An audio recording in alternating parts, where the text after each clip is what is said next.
The story begins as we see a boy named Lloyd, who is being kicked out of the hero's party for being useless, but they don't know that he was secretly the one carrying the group. In a flashback, we see a girl named Merlin as she finds him in the middle of nowhere and she decides to take him in. She teaches him magic and shows him how to create fire, but she tells him that if he can't do it, she won't give him dinner. He manages to achieve it after practicing for the whole day, but she blows it out and burns him, telling him he still has much to learn. The next day, she shows him how to use water magic, so he follows her steps and makes progress, but she dumps water on him because his magic is too weak. After that, he makes a statue of her using snow magic, but she uses the statue to grab him, telling him that he still lacks power. She becomes sick one day, and he heals her using magic, so she hugs and thanks him for his help, but she immediately continues his training. After some time, Lloyd enters Merlin's room, but she accidentally drops a book, so he picks it up, but he suddenly gets a strange feeling and falls to his knees. She's surprised that he has the potential to become the chosen one, and she kisses his head while he's sleeping, promising to make sure that he doesn't make the same mistakes that she made. The next day, Lloyd grows a fruit using magic and asks Merlin for her opinion, but she grows the entire tree, telling him it's what real healing magic looks like. At night, Merlin tells Lloyd that a few people in the beast folk can wield unusual magic to control monsters, and he thinks it's amazing, but he asks her about ancient magic. So,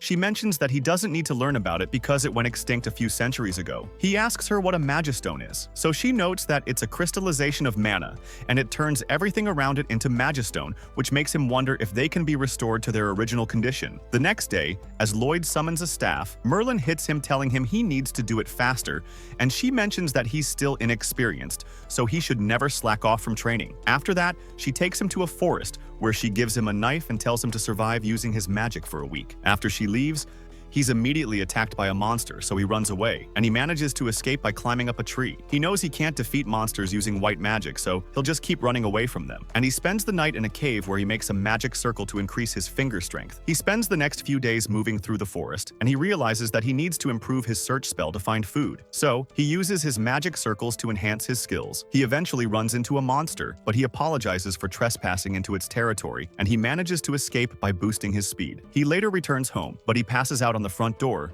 and Merlin welcomes him back. After a while, Lloyd cleans the house and he comes across a book, so he asks for Merlin's permission to borrow it. He tries doing other chores around the house, but she keeps bothering him since she always needs his help to work on a new type of spell. She even casts a spell on him to make sure he doesn't sleep, and he notes that he still feels tired after working so much, but she tells him to just drink an energy potion. Merlin heads to Lloyd's room to wake him up, but he's nowhere to be found, and we see that he's gone to the city he was reading about. As he walks around, he's surprised by the number of people there. He buys something to eat with the last money he has, but a poster suddenly comes flying towards him, and it mentions that a party is looking for adventurers, so he decides to join it. Lloyd goes on his first mission with his new party, and their mission is to defeat a Cyclops, then attacks them by causing the ceiling to collapse. Their leader, Alan, tells their healer to cast a healing spell, and Lloyd casts one as well, but nobody notices it. Their archer manages to blind the monster, and their mage summons ropes to restrain it while Alan lands the finishing blow. After that, as the party rides through the city, everyone's impressed they were able to defeat the Cyclops. Alan gives a tiny part of the reward to Lloyd, telling him he shouldn't get offended by how little money he's getting because he's just a deer-rank adventurer. Alan proposes a toast, but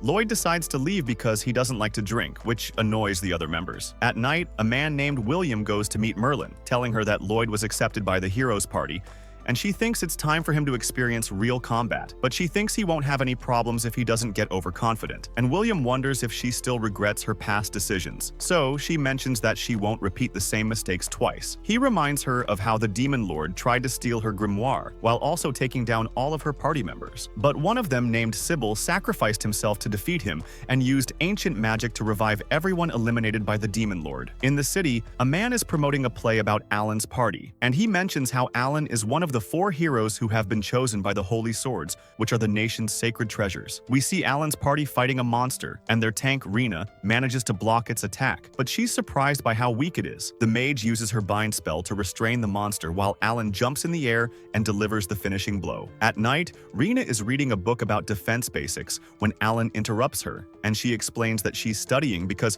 there's something off about the attacks she blocks with her shield. Yaftri, she mentions how she hasn't seen in training for a while, so he notes that he doesn't need to do anything because he's already OP.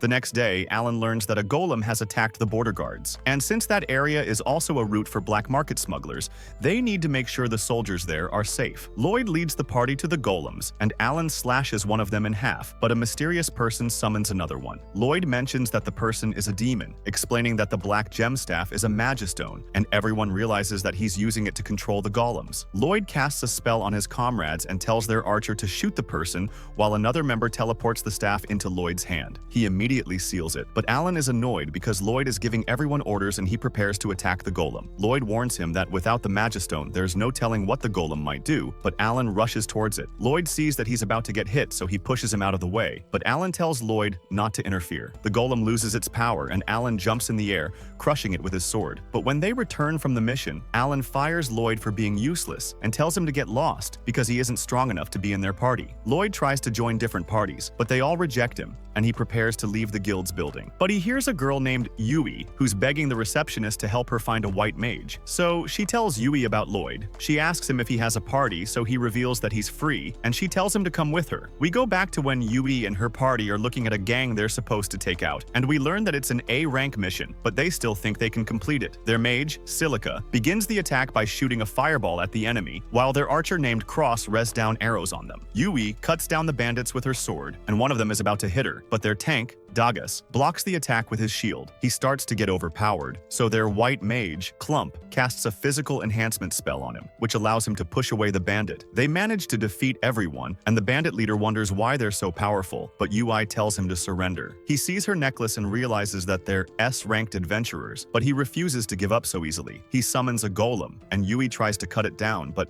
her attack has no effect, so she tells Clum to use enhancement magic. She appears to lose focus, so Yui calls her again and she casts the spell on her, allowing her to cut the golem in half. Clum apologizes for spacing out, but Yui knows that she has a lot going on and she wonders how Clum's sister Sylvia is doing. After that, Yui goes looking for a white mage and she finds Lloyd, so she takes him to the rest of the party. They're surprised to see that she found a free white mage, and she introduces him to everyone as she welcomes him to the party, but he notes that he hasn't agreed to join them. They know that she dragged him there without explaining anything, so they think they should call off the quest, but she's worried about what will happen to their client if they don't help. Lloyd suggests giving the quest to another party, but they mention that it's an A-ranked quest, which means only A-ranked parties or above can accept it. But all of them are already out on a job except for them, and he's surprised to learn that they're S-rankers. Cross notes that they also can't borrow members from other parties because they're required to work with the ones they've formed a contract with, and they don't think Lloyd can replace Clum. He starts to doubt himself as he recalls how Alan told him he's useless, but Yui mentions that everything will be fine since he's an incredible white mage. They go outside,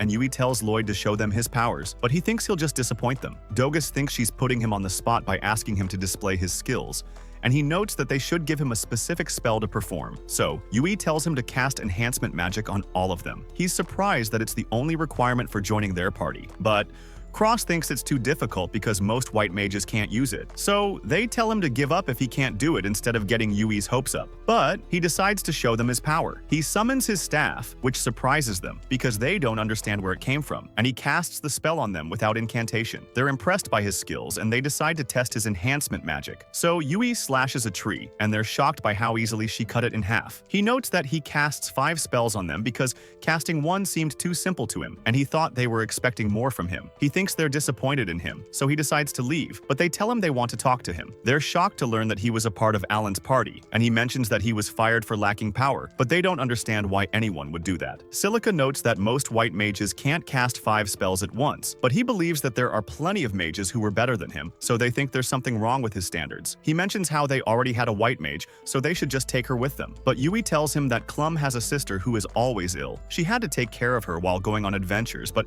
it finally wore her down. So she asked to leave the party. He's jealous that there are people who are worried about her because his party didn't care for him at all, and he wonders what kind of illness Sylvie has. So, Yui reveals that she doesn't know much about it, but she mentions that it's turning Sylve's body into a magistone, which makes him remember that Merlin taught him about it. Lloyd and Yui go to Clum's house where he asks her about Sylve's condition. So, she reveals that while they were on a mission, Sylvie suddenly became sick and fell unconscious. She takes them to Sylve's room, and as she opens the door, Lloyd is surprised by the unpleasant mana inside. She shows them how Sylve's body is turning into Magistone, but Lloyd thinks he can heal her, and she wonders how he can do it because even the most powerful healers told her it was impossible. He notes that Sylvie was probably pierced by a high-energy Magistone, and Clum reveals that they were in a high mana density cave when she was injured. He sees her wound and realizes it's where the mana entered before it started spreading throughout her body and turning her into Magistone. He casts a spell on her which makes him feel weak, and Clum asks him what's happening. So, he reveals that he cast an inverted mana consumption spell on Sylvie to absorb her mana. He explains that he had to remove the berserk mana inside her because she can't recover if the mana is still in her body, and he starts to heal her. Clum notices that his healing spell is unusual, so he notes that it's a defective one with poor mana consumption efficiency, but it allows him to burn the mana he's absorbing. Yui wonders if he's doing something impressive, so Clum notes that his actions are beyond amazing because he's using two different types of self-made spells. She's impressed by his ability to withstand using so much mana, realizing he isn't an ordinary person, and he manages to turn Sylvie back to normal. Ui tells him he's amazing, and Sylvie wakes up. So, Clum grabs her hand and starts crying. Clum thanks him for his help and notes that she'll go back to adventuring with Sylvie after she recovers, telling him to take care of the party. He mentions that he isn't an official member because he lacks power, but she isn't sure what he means and tells him to just follow his heart. After that, as everyone is having dinner, they're amazed to learn that Lloyd healed Sylvie, which makes them happy for Clum. Ui thanks him for saving Sylvie, which makes him remember how Alan's party treated him, and he realizes that her party is different. He asks them if he can join them, so they all accept him with open arms. And Yui notes that they need to throw a welcome party for him,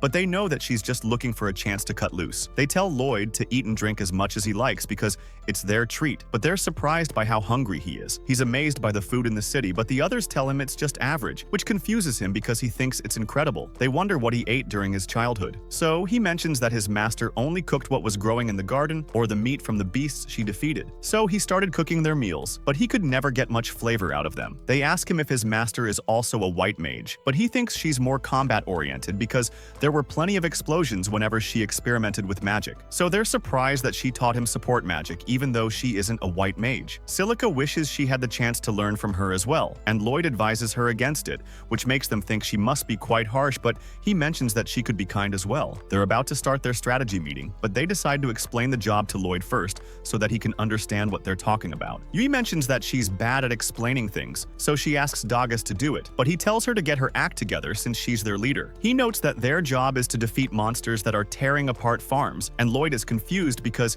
he's never heard about monsters from different species forming a pack. Dogus admits that it sounds weird, but Yui explains that it doesn't matter because their job is to help people who are in trouble. Cross notes that he and Yui aren't good at fighting against a pack, so it will be Silica's time to shine.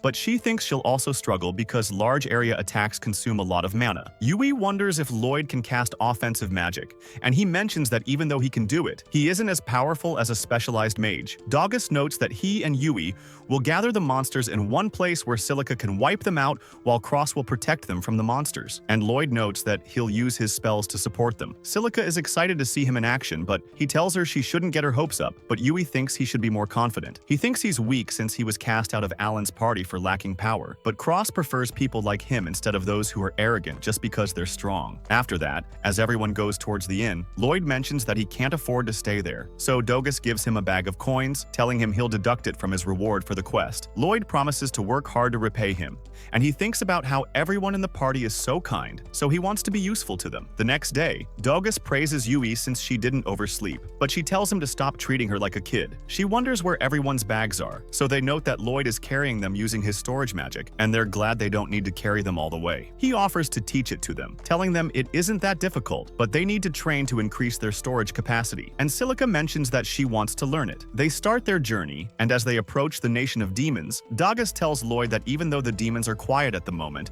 there's no telling when they'll try to conquer the continent again. They come across an unstable bridge, so Yui asks a question to distract them from how scary it is, and they all start giving weird answers. She tells Lloyd to crack a dumb joke as well, but he apologizes because he doesn't know what she means, telling them it isn't a skill he learned from his master. Cross tells him that he just needs to say something silly. But seeing how hard he's trying, Yui mentions that it defeats the purpose of why they're doing it. She notes that they came up with the game to keep their minds at ease during long journeys because staying on the edge wears them down. She asks another question and Lloyd tries to give a silly answer, but even though he still can't do it right, they tell him he's starting to get it. They arrive at their camp point where Lloyd takes out their bags and they set up camp. Yui and Silica want to wash up in the river, but Dogus tells them they need to gather firewood and food, so Lloyd offers to do it for them. As he's walking through the forest, he finds the fruit he ate when he was a kid, and he goes to pick it up. But he sees that Yui and Silica are being attacked by a monster.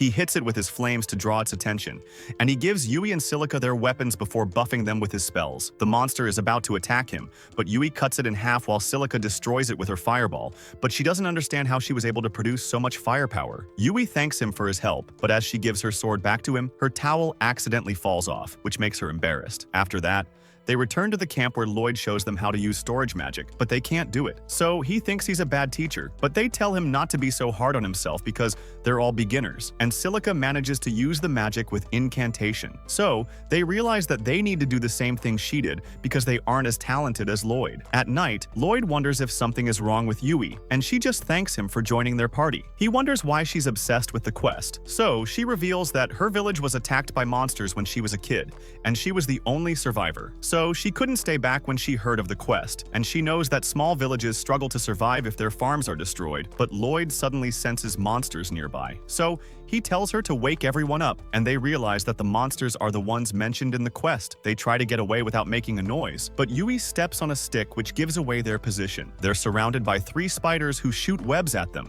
and they manage to take away Silica's staff. Lloyd holds the spiders in place while Yui attacks them, and Cross takes back the staff. Lloyd tells them to help Yui soil summons fireballs while Cross fires his arrows which pass through them and burn the monsters. Lloyd apologizes for ordering them around, but they're just happy that he helped them, telling him he's a good leader. The next day, all of them use storage magic to carry their bags, and they continue their journey. But Lloyd wonders where the monsters that attack them were headed. At night, Yui sees that Lloyd plans to do a solo watch once again, and Silica thinks they should keep normal shifts because he might get worn out, but he assures them that he's fine. Yui tries to convince him to rest, but Silica stops her and asks him to tell them if it becomes too much for him to handle. As they continue their journey, Lloyd uses his search magic to make sure there are no monsters around them, and Yui is surprised that he can even use such magic. She thinks it must be putting too much burden on him, so she wonders if she can help in any way, but he says he's fine, which makes her disappointed. As they rest at night, Yui thinks that Lloyd doesn't trust them, which is why he's doing everything alone. Silica tells her that everyone has their own way of working, and she reminds her how they also weren't that close with each other in the beginning. She thinks there must be a reason why he works so hard, and why he isn't confident in his abilities, while Yui is confused because even though he knows so much about magic, he knows nothing about the world. Silica thinks he'll eventually trust them on his own, so she tells Yui not to rush him, and she decides to follow Silica's advice. Meanwhile, Dogus asks Lloyd to help him with something, but he thinks that if he goes with him, there will be no one to keep watch, so Cross decides to switch places with him. Dogus shows him a trap he set, which will alert them if a monster approaches them, and he mentions that it's how they used to sleep before Lloyd joined the party.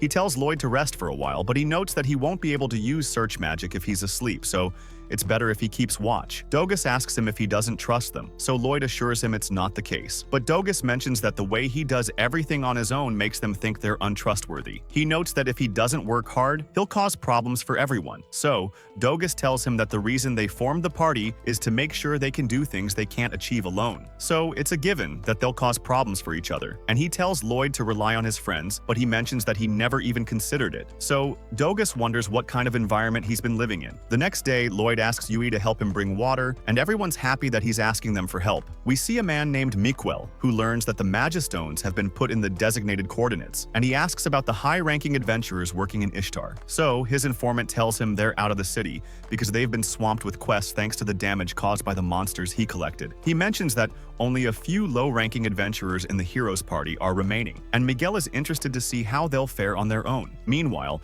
as Lloyd and the others continue their journey, Yui feels something strange about the forest, and everyone agrees with her because they haven't come across a single monster. But Lloyd increases his search magic area, and he notices a pack of monsters 10 kilometers ahead of them. So they realize that the monsters are around the farm that ordered the quest, but Yui is shocked that Lloyd can search up to 10 kilometers, and they tell her to stay calm because they have more pressing matters to deal with. They arrive at the farm and they're surprised to see that it's filled with monsters while Lloyd is confused because it's the only place he can sense monsters. Everyone realizes that their behavior is strange because They're supposed to be in the forest, and Lloyd asks Yui where the owner of the farm is. So she reveals that he relocated to his son's house in the city because he was injured by a wolf. Cross notices something strange in the farm, but the others can't see anything because their eyes aren't as sharp. So Lloyd uses his magic to enhance their vision, and they realize it's a magistone. Lloyd sees the mana of the beast folk around it, and he tells them that a few beast folk have the ability to control monsters with their unusual spells. He suddenly senses a horde of monsters approaching, and he thinks it's because of the magistone. So Cross suggests running away, but Yui knows that if they don't do something, the monsters will destroy the farm, and Dagas isn't sure if they can escape. Silica notes that if they fight the monsters near the town, the residents will be affected, but Lloyd tells them he has a plan. He tells Cross to shoot the magistone, and he thinks it won't break even if he hits it, but as he fires the arrow, Lloyd casts enhancement magic on him and his arrow. He hits the magistone, shattering it into pieces, and he's surprised that Lloyd can cast magic on a person and a weapon at the same time, but he thinks anyone can do it. The wolves suddenly start attacking each other, and Lloyd thinks the group of monsters rushing towards them would stop as well, but he realizes that they're still approaching. As the monsters arrive, Silica creates a firestorm, and everyone's surprised by how strong the flames are, but they know it's because of Lloyd. The fire spreads to the forest, and the smoke blocks the vision of the flying monsters. So Lloyd uses his magic to reveal their position to Cross, who shoots them down with his arrows. After that, Lloyd tells Silica it's time for the last phase of their plan, but she's almost out of magic power, so he gives her a portion of his mana. She uses her magic to make it rain, and the water extinguishes the fire, as Lloyd notes that it should prevent wildfires. She's exhausted since her mana has run out, and Lloyd is also tired. So Yui and Dagas take care of the rest of the monsters. After that, Lloyd tells everyone they should hurry back to the town because he thinks the person behind everything is really after Ishtar. He thinks the only reason they were given the quest was to make sure that all the high-ranking adventurers were away from the city, so that it can be easily taken over. Cross mentions that the heroes' party is still in the city, and the knights are there as well, so it won't be easy to invade it. Dagas thinks Lloyd's hunch is correct, so Yui mentions that they should return to the city quickly just to make sure everything is okay. Lloyd drinks a potion and casts a spell on everyone to increase their speed before running off. Yui tells him to wait for them, and they run after him, but they're surprised by how fast they're moving. Meanwhile, Miquel meets a man named Gree, who reports that their forces are about to enter Ishtar. Miquel thinks they'll succeed because of a girl he kidnapped named Claire, and he notes that she's an interesting individual, saying they can use her to achieve their goals. Gree has no idea what he's talking about, but he trusts in Miquel's ability because he's known as the Demon Lord's right-hand man. After Gree leaves,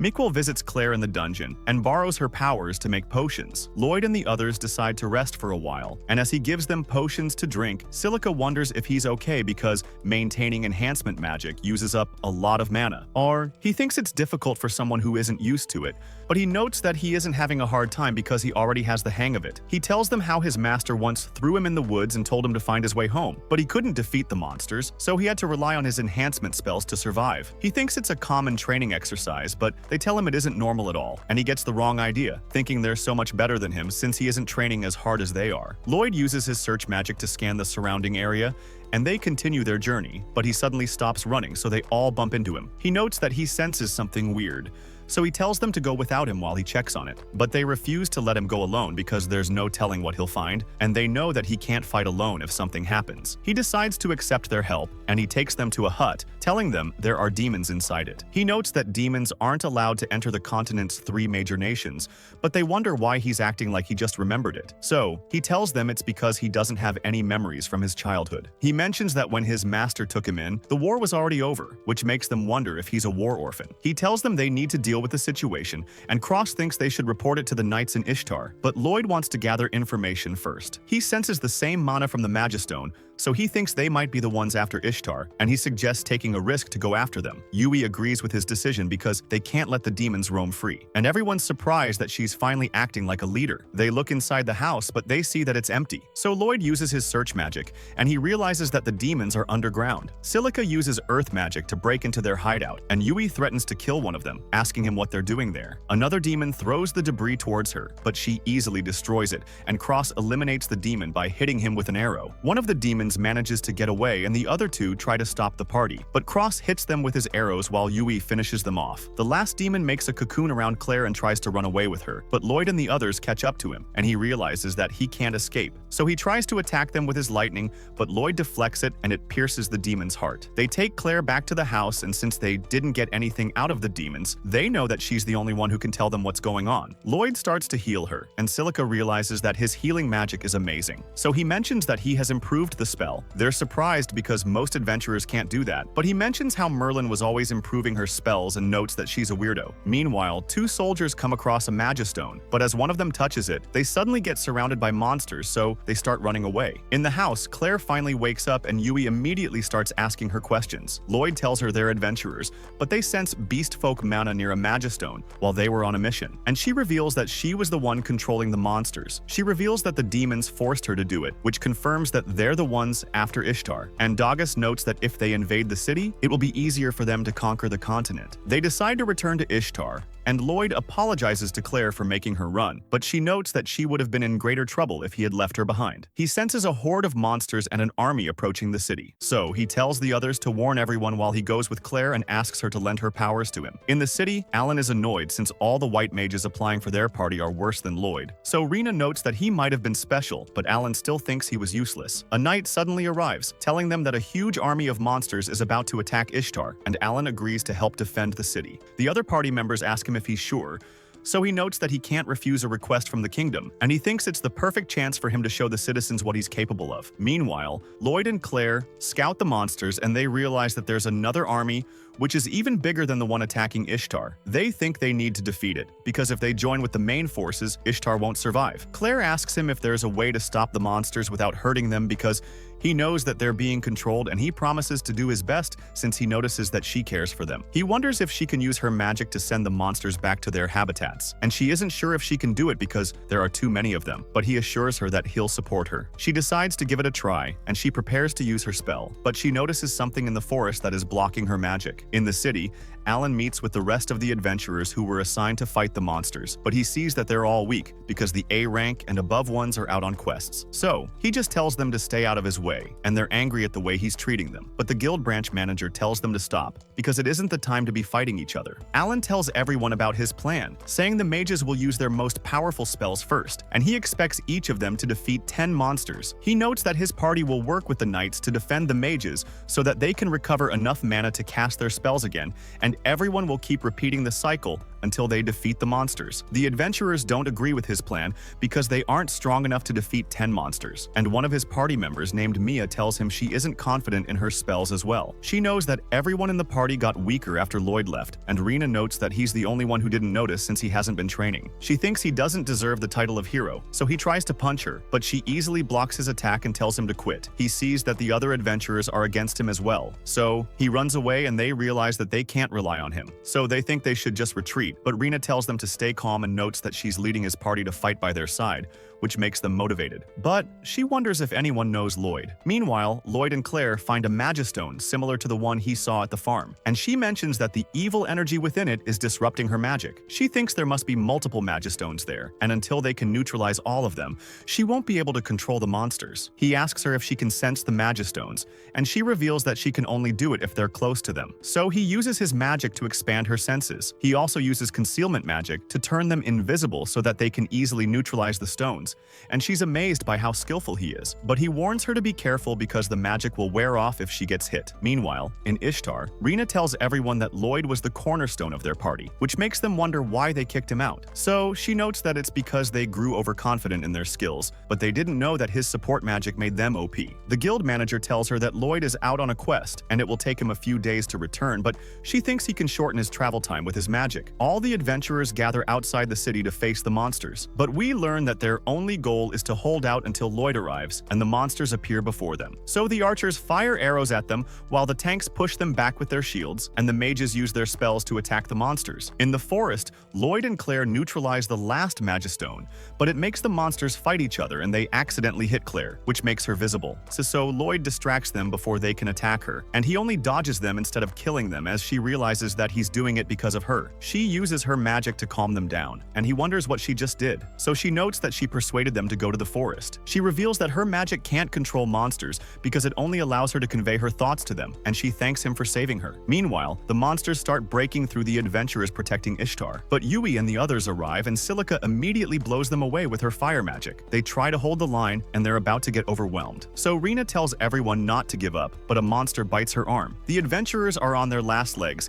and they think it's all over for them. But Claire suddenly arrives with Lloyd, and she persuades the monsters to go back by singing a song. Lloyd is amazed by her powers, and she notes that she couldn't have projected her song across the battlefield without his help. But he tells her that even though he supported her, it was her magic that saved everyone. She tells him her real name, and he knows that she hid it for a reason. But he doesn't have time to ask her about it because a group of golems is approaching the city. We see Miquel looking at his map, and he thinks Ishtar has already fallen to the monsters. But a man suddenly appears, and he notes that they've received a report from the front line. Miquel thinks Ishtar has been captured, but the man reveals that the monsters have scattered, and Miquel can't believe his plan isn't going well. We return to Lloyd as Claire reveals that she can't talk to the golems, and he uses his search spell to scan the area, realizing that the adventurers are gathered outside the wall. So he tells Claire to run, as he uses his enhancement magic to increase their speed, and they dash past the golems to reach the adventurers. They jump past the trenches, and the knights think he's amazing, wondering if he used enhancement magic. He joins up with the others, and Dogus tells him the monsters are retreating. So he explains that it's all thanks to Claire, but he notes that they still need to deal with the golems. He suddenly falls to his knees, so everyone realizes he's running out of mana, but he notes that he'll be fine, reminding them that the battle isn't over yet. The guild manager wonders why he's with Claire, but Lloyd tells him to look after her, so he orders his knights to protect her. He's glad that Lloyd is back, calling him their only hope, and he's confused hearing this. So Rena explains that Alan didn't join the battle because he clashed with the other adventurers. Lloyd can't believe he abandoned everyone, and he realizes that she's injured, so he heals her with his magic, but she knows that he's almost at his limit because he used a lot of mana to heal her. She notes that they became the hero's party thanks to his support magic, but they never realized how useful he was until they expelled him, and she apologizes for not standing up for him. The golems approach the trenches and the knights rush in, but they realize that their swords can't harm the golems and they get punched away. The mages and archers try to take down the golems, but their attacks have no effect, and Yui realizes they're losing the battle. So Lloyd decides to cast enhancement magic on everyone. He notes that he can only buff one group at a time, but his friends still think he's amazing because normal mages can't do that. He buffs everyone, but he explains that the effects won't last long, so they need to end the fight quickly. The golems approach the knights, but Yui notes that they can win thanks to Lloyd's enhancement magic,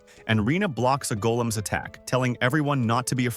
Yui slices a golem in half and tells them they can win with Lloyd's magic. So they get fired up and start attacking the golems with everything they have. Cross teaches the archers how to work with the mages so that they can use fire arrows to take down the golems, while Dogus protects Silica as she uses her destructive spells. Lloyd watches the battle from a tower, hoping they'll win the fight, and Yui realizes that there's one golem left. A warrior charges in, but his sword shatters and the golem knocks him down, while Yui realizes that Lloyd's spell has worn off, so the knights run away as the golem approaches the gate, but Yui blocks its path and it prepares to attack her. So Rena pushes her to safety while Dogus uses his shield to block the attack, but he still gets knocked down. Lloyd uses the last of his mana to buff Yui, and she tells the tanks to support her as she rushes towards the golem. So they block its attack and she slices its core in half, causing it to crumble. Everyone realizes that the battle is over, so they celebrate their victory, but Lloyd is just glad that it's finally over, and he collapses from exhaustion. But we see William watching him from a distance, and he realizes that Lloyd is doing better with his new party. Meanwhile, Gree visits Miquel and tells him their operation has failed, but he realizes that Miquel has already left. So he becomes angry and destroys everything in the room as he blames Miquel for their failure, and he notes that he'll kill the person who ruined his plans. We return to Lloyd as he wakes up in an inn, and Yui tells him he slept the whole day. He thinks he collapsed because he isn't strong enough, but Yui tells him to come with her, and she shows him the people he saved. They all call him their savior, but he suddenly closes the door, telling her he's afraid because there are too many of them. She tells him to get out there because they all want to meet him, but he jumps out of the window and sneaks past them. William visits Merlin at her house where he sees her teammates Thor and Lily, and Lily calls him the Phantom Alchemist because she knows that he's been making potions, but he notes that he's been focused on gathering information lately, and he tells Merlin that Lloyd was kicked out of the heroes party, but he tells her not to worry because he's now a member of an S rank rank team, and William mentions that he hasn't talked to him, but he knows that Lloyd isn't confident in his abilities. William explains that he doesn't understand how capable he is, and Merlin knows that she's the reason why he lacks confidence, but she explains that she doesn't want him to repeat her mistakes. We return to Lloyd as he wonders why everyone in the town is chasing him, so his friends tell him that they want to thank him for saving the city. He thinks he didn't do much during the fight, but his friends tell him to have more confidence in himself, and he decides to show himself to everyone. Everyone cheers for him,